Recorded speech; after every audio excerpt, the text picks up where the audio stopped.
दोस्तों, एक बार नारद जी और भगवान विष्णु में बहस छिड़ गई। बहस का विषय था कि जो होना होता है वह अपने नियत समय और नियत स्थान पर ही होता है।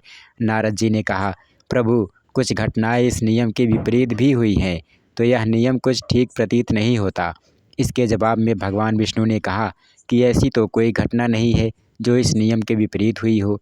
यकीन नहीं आता तो आज ही आप देख लीजिए कि समुद्र के किनारे बैठे उस केकड़े को आज शाम 4 बजे एक सर्प अपना भोजन बनाने वाला है, जो कि उससे 100 योजन की दूरी पर एक जंगल में आराम कर रहा है। अब तो नारद मुनि को और भी गुस्सा आने लगा और बोले, प्रभु, यह कैसे संभव है? यह तो हो ही नहीं सकता।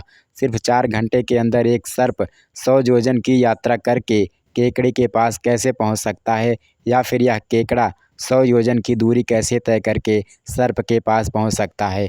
प्रभु, आज तो आपका बनाया यह नियम झूठा साबित होकर ही रहेगा।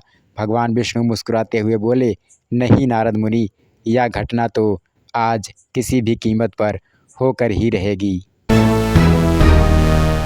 चाहे तो आप समुद्र के किनारे बैठकर इस दुर्लभ दृश्य को अपनी आंखों से देख सकते हैं। नारद जी ने कहा, उचित है, मैं अभी जाकर समुद्र के किनारे बैठता हूँ और देखता हूँ कि कैसे 100 योजन की दूरी पर बैठा सर्प इस केकड़े को अपना भोजन बनाता है। इतना कहकर नारद मुनि पहुँच गए समुद्र के किनारे और ध्यान लगाकर बैठ गए। अब नारद मुनि जी ठहरे थोड़े चंचल स्वभाव के, तो एक जगह उनसे रहा नहीं जा रहा था। लेकिन वो करते भी क्या? आज उन्हें एक ऐसी घटना देखनी थी जो उनकी नज़र में होनी संभव ही नहीं थी। नारद जी कभी ध्यान लगाकर बैठ जाते तो कभी केकड़े को देखाते। ऐसा करते करते घटना की घड़ी नज़दीक आ गई। अब बस कुछ ही क्षण बाकी थे घटना होने में। तो नारद जी ध्यान से उठे और सीधा उस स्थान पर पहुंच गए जहां केकड़ा रहता था। लेकिन यह क्या, केकड़ा तो नज़र ही नहीं आ रहा था। अब नारद जी परेशान, अरे यह कैसे हो गया? केकड़ा कहाँ चला गया? कहीं घटना घट तो नहीं गई? नहीं, ऐसा नहीं हो सकता। एक काम करता हूँ, केकड़ा तो दिख नहीं रहा, चलकर सर्प को देखता हूँ, वह अपने स्थान पर है या वह भी गायब है। अब नारद जी को मन की गति से भ्रमण करने की शक्ति तो प्राप्त ही थी, इसलिए अगले ही क्षण वो सर्प के पास पहुँच गए। जैसे ही नारद जी सर्प के पास पहुँचे, उनकी धोती से केकड़ा गिरा और सर्प ने तुरंत ही उसे खा लिया।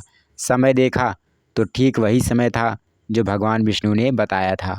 अब नारद जी हक्का बक्का सोचने लगे, यह केकड़ा मेरी धोती में कैसे आया? आंख बंद करके भूतकाल में गए तो देखा कि जब नारद जी ध्यान लगाकर बैठे थे तभी केकड़ा रेंगते हुए उनकी धोती में घुस गया था और अपने चंगुलों के सहारे धोती से लटक गया था।